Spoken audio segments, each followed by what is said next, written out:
اسلام کی تعلیمات یہ نہیں ہے. اسلام تو کہتا ہے کہ آپ نے انصاف کے اوپر قائم رہنا ہے. وَلَا يَجْرِمَنَّكُمْ شَنَآنُ قَوْمٍ عَلَىٰ أَلَّا تَعْدِلُوا، کسی قوم کی دشمنی تمہیں اس پر مت ابھارے کہ تم انصاف کا راستہ چھوڑ دو.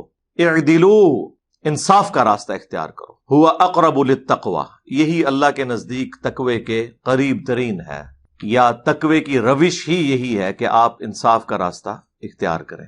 تو انصاف کے راستے میں تو آپ نے میدان جنگ کے اندر بھی رولز اور ریگولیشنز کو نہیں توڑنا. اللہ کے نبی صلی اللہ تعالیٰ علیہ وآلہ وسلم نے ارشاد فرمایا کہ ایسی قوم بھی ہوگی جو قرآن پاک پڑھیں گے لیکن ان کے گلوں سے نیچے نہیں اترے گا، وہ چھوکرے ہوں گے. یہ جہلم کا منگول چھوکرا قرآن پاک کی تلاوت کر رہا ہے، اور نبی علیہ السلام کا فرمان ہے بخاری میں 6930 کے چھوکرے ہوں گے اور 6931 کے قرآن پاک پڑھیں گے لیکن ان کے گلے سے نیچے نہیں اترے گا. یہ خوارج کی قسم میں سے ہوں گے، خارجی ہوں گے. تو انجیل صاحب کا اصول ہے کہ جس سے فٹ اسے گفٹ. تو جناب یہ دونوں حدیثیں انجیل صاحب پر فٹ آتی ہیں کہ کسی قوم کی دشمنی کی وجہ سے ایسا نہ ہو کہ تم مجرم بن جاؤ اور عدل نہ کر سکو. عدل کیا کرو؟ سورہ المائدہ آیت نمبر 8. اب میں آپ کو دکھانے والا ہوں کہ اس نے جو بنو امیہ سے دشمنی کر رکھی ہے کس انداز سے قرآن پاک کو پیچھے کر دیا، اس نے نبی علیہ السلام کو فرمان کو بھی پیچھے کر دیا، اور ایک صحابی کو کس طرح بد کردار کہہ رہے ہیں. صحیح بخاری میں ہے کہ حضرت عبداللہ تھے ایک صحابی، ان کا لقب تھا حمار. حمار کہتے ہیں گدھے کو، ان کا نک نیم تھا. اب اس طرح کا نک نیم کسی کا ہے تو وہ برا بھی نہیں مانے گا. ٹھیک ہے، تو وہ نبی علیہ السلام کو ہنسایا کرتے تھے. بخاری کے الفاظ ہیں، آپ علیہ السلام کو ہنسایا کرتے تھے کچھ واقعات سنا کے اس طرح. تو لیکن ساتھ ان میں کمزوری تھی، وہ شراب بھی بہت پیتے تھے. نبی علیہ السلام کوڑے لگواتے تھے، وہ کوڑے بھی کھا لیتے تھے، پھر حضور علیہ السلام کے ساتھ مجلس میں بھی حاضر ہوتے تھے، پھر جا کے دوبارہ شراب پیتے تھے. تو ایک صحابی کو بڑا غصہ آیا، انہوں نے کہا اللہ کی لعنت ہو اس پہ کہ اللہ کے نبی کی صحبت میں رہ کے بھی الٹے کام کر رہا ہے. نبی علیہ السلام فرمایا لعنت، جو میں جانتا ہوں وہ تم نہیں جانتے. یہ شخص اللہ اور اس کے رسول سے محبت کرتا ہے. اگر کوئی شخص کمزوری کردار کا شکار ہو جائے، اس کی بنیاد کے اوپر آپ اس کا کیٹاگوریکلی ڈینائی نہیں کر سکتے. کسی کے کردار میں کمزوری ہے تو اس کی وجہ سے اسے یہودیوں کا ایجنٹ نہیں آپ کہہ سکتے. آپ نے دیکھا ایک صحابی تھے، عبداللہ صحابی تھے، حمار انہیں کہا جاتا. ان میں ایک کمزوری تھی. اگر کسی میں اس طرح کی کمزوری ہو جائے تو اس بنا پر کیٹاگوریکل ڈینائی نہیں کیا جا سکتا. اگر کمزوری کردار کا کوئی بندہ شکار ہو جائے تو اسے یہودی نہیں کہہ سکتے. بڑا ہنس ہنس کے بھئی ایک صحابی نے شراب پی، اس کو کوڑے لگے، پھر دوبارہ شراب پی، اس کو کوڑے لگے، کمزوری کردار تھی. اصل میں یہ صحابی بنو امیہ میں سے نہیں تھے. اگر یہ بنو امیہ سے ہوتے تو یہ بد کردار ہوتے انجینئر صاحب کے نزدیک. ہم آپ کو دکھانے والے ہیں انجینئر صاحب کا ریسرچ پیپر ہے واقعہ کربلا کا حقیقی پس منظر. صفحہ نمبر 6 پہ ایک صحابی ولید بن عقبہ ان کا ذکر کرتے ہیں، اور 5 مرتبہ ان کا نام آیا ہے. نہ سیدنا، نہ رضی اللہ عنہ، نہ حضرت. ان کو کوڑے لگے تھے اس بنا پر کہ انہوں نے شراب پی تھی، حالانکہ وہ اس چیز کو نہیں مان رہے تھے. تبری میں ہے، البدایہ والنہایہ میں ہے، تبری میں جلد 4 صفحہ نمبر 276 پر ہے کہ حضرت عثمان غنی رضی اللہ تعالیٰ عنہ نے کوفے میں ان کو گورنر بنا کے بھیجا تھا کوفے کے لیے. تو وہاں کچھ لوگوں کو انہوں نے قتل کیا تھا قصاص پر. تو وہ لوگ مخالف ہو گئے تھے اور انہوں نے ان پر الزام لگا دیا کہ اس نے شراب پی ہے. چونکہ 2 گواہ آ گئے تو حضرت عثمان غنی رضی اللہ تعالیٰ عنہ نے حضرت علی رضی اللہ تعالیٰ عنہ کو فرمایا کہ آپ ان کو کوڑے لگائیں.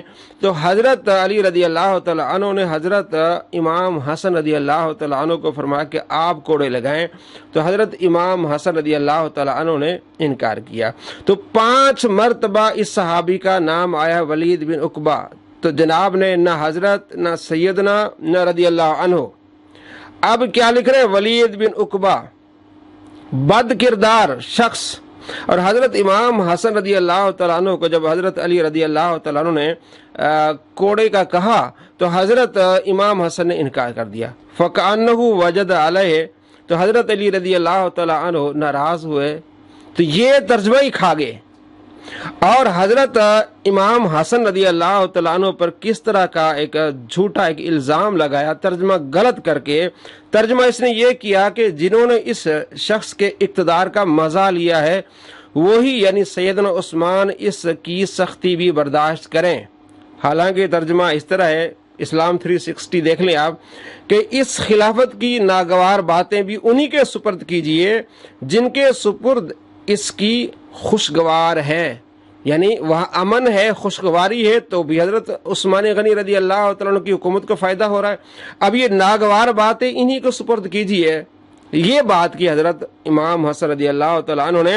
تو مرزا صاحب نے کس طرح تلخی سے ترجمہ کیا کہ اس شخص کے اقتدار کا مزہ لیا ہے، جنہوں نے اس شخص کے اقتدار کا مزہ لیا ہے وہی اس کی تلخی بھی برداشت کرے، یعنی حضرت عثمان غنی رضی اللہ تعالیٰ عنہ. تو حضرت عثمان غنی پر یہ الزام لگایا کہ وہ اقتدار کے لیے آئے تھے اور اقتدار کا مزہ لے رہے تھے. ایک بات یہ کہ اس صحابی کا نام لیا بڑے لاٹلی موڈ میں، اور یہاں اس صحابی کا 5 مرتبہ نام لیا، نہ رضی اللہ عنہ، نہ سیدنا، نہ حضرت، بلکہ کیا لکھا نوٹ. دراصل سیدنا حسن بن علی رضی اللہ تعالیٰ عنہ کو ولید بن عقبہ جیسے بد کردار شخص، بد کردار، وہاں کیا کہا، کمزوری کردار، کتنے لائٹلی موڈ میں، چونکہ وہ بنو امیہ میں سے نہیں تھے. اس لیے اللہ فرماتا ہے کہ کسی قوم کی دشمنی تمہیں مجرم نہ بنا دے. دیکھیں ہم یہاں بنو امیہ کے سیاہ کارناموں کی صفائی کے لیے نہیں بیٹھے، ہم یہ کریں کہ عدل، جو آپ عدل کی بات کر رہے ہیں، ٹروتھ لور، آپ ٹروتھ لور نہیں ہیں، آپ جھوٹے ہیں. کم سے کم صحابی کا ادب کریں. ایک صحابی کے بارے میں آپ کی رائے ایک ہے اور دوسرے صحابی کے بارے میں آپ کی رائے دوسری ہے. ایک صحابی شراب پیتا ہے، پھر کوڑے لگتے ہیں، پھر شراب پیتا ہے، آپ کہتے ہیں کمزوری کردار ہے، اور دوسرا صحابی شراب پیتا ہے تو آپ کہتے ہیں بد کردار ہے. یہ 2 نمبری یہ الزام لگاتا ہے اہل سنت پر کہ جناب انہوں نے اپنے من پسند صحابہ رکھے ہیں. نہیں، ہم تمام صحابہ کو مانتے ہیں، آپ نے من پسند رکھے ہیں. کسی کو آپ کمزوری کردار کہہ رہے ہیں اور کسی کو آپ بد کردار کہہ رہے ہیں. تو یہ عدل کی منافی چیز ہے، اور اسی کو اللہ کے نبی صلی اللہ تعالیٰ علیہ وآلہ وسلم فرما کہ ایسے لوگ قرآن پڑھیں گے گلوں سے نیچے نہیں اترے گا، عمل نہیں کریں گے. یہ بد عملی ہے. اگرچہ بنو امیہ کے کئی سیاہ کارنامے ہیں، لیکن ان سیاہ کارناموں کے اندر تم خود ہی سیاہی کے ساتھ گھس جاؤ، کتنا بڑا جرم ہے. اور حضرت امام حسن پر اتنا یہ جھوٹ باندھنا، کیا جھوٹ باندھنا دیکھیں. کہتے ہیں کہ نوٹ دوبارہ، دراصل سیدنا حسن بن علی کو ولید بن عقبہ جیسے بد کردار شخص کو گورنری کے عہدے پر فائز کرنے پر شدید غصہ بھی تھا. بھئی آپ کو وہی نازل ہوئی، آپ کو کیسے پتہ چلا؟ وہ کہاں ہے کہ شدید غصہ تھا؟ کوئی حوالہ؟ مولوی حوالہ دیں اور آپ حوالہ نہ دیں. اچھا، اور وہ بنو امیہ اور بنو ہاشم کے درمیان ہونے والے ممکنہ قبائلی تعصب سے بھی اجتناب کرنا چاہتے تھے. اب اپنی طرف سے کہ حضرت امام حسن نے کہا کہ میں نے اس کو کوڑے نہیں لگانے، اس لیے کہ میں کوڑے لگاؤں گا تو بنو امیہ اور بنو ہاشم میں لڑائی ہو جائے گی، ممکنہ تعصب ہو جائے گا. یعنی ایک اور جھوٹ بیچ میں کہ صحابہ میں اندر تعصب تھا. لا حول ولا قوت الا باللہ. حالانکہ حضرت علی مشیر خاص ہیں حضرت عثمان غنی کے. حضرت عثمان غنی بنو امیہ میں سے ہیں اور حضرت علی رضی اللہ تعالیٰ عنہ بنو ہاشم میں سے. اور اچھا، اس کے بعد حضرت علی ناراض ہوئے اور پھر آپ نے فرمایا اے عبداللہ ابن جعفر تم یہ کوڑے لگاؤ. تو حضرت علی رضی اللہ تعالیٰ نے پھر عبداللہ بن جعفر سے کوڑے لگوائے. تو وہاں ممکنہ تعصب پھر کیوں نہ ہوا؟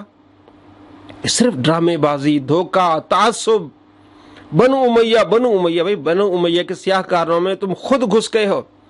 تم قرآن کے بھی مخالف ہو گئے ہو، نبی علیہ السلام کے فرمان کے مخالف ہو گئے ہو. حضرت حسن پر تم نے جھوٹ باندھا، ترجمہ غلط کیا، پھر کہا کہ بد کردار شخص، صحابی کو جس کو سزا ملی ہے اس کو پہ آپ نے کہا بد کردار شخص.